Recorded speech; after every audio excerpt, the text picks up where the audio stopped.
كل ما افتح البتاع ده اللي اسمه التيك توك هلاقي خناقة هنا ومعارك هناك. الرجالة ماسكين في الستات والستات قافشين في الرجالة، والمختلفين في الرأي بيقطعوا فروة بعض، ودي بتشد في شعر دي وهاتك يا شتيمة ومعايرة.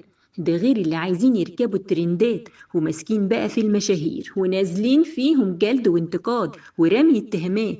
يهدكوا ايه اللي جرالكوا؟ هو التيك توك بقى جلسة محاكمة وتعليق مشانق لبعضينا؟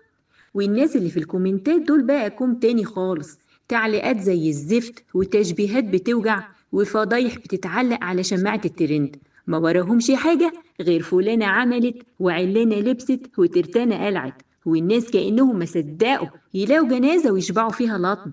هو تيك توك ليه بقى عامل زي موقف الميكروباص؟ كله صريخ وخناقات، ومواقع التواصل بدل ما تقرب الناس من بعضيها بقت تسد النفس عن الحياة، وبدل ما الواحد يدخل ينبسط بقى بيتغم. واللي مش عاجبه الخناقات زيي يسيبه بقى من كوكب الأرض خالص ويجي معايا على زحل. بيقولوا الجو هناك ايه هايل وهادي خالص. مين بقى عايز يجي معايا عشان احجز له مقعد على المركبة الفضائية؟ أبوله. يلا فوتكوا بعافية، سلام.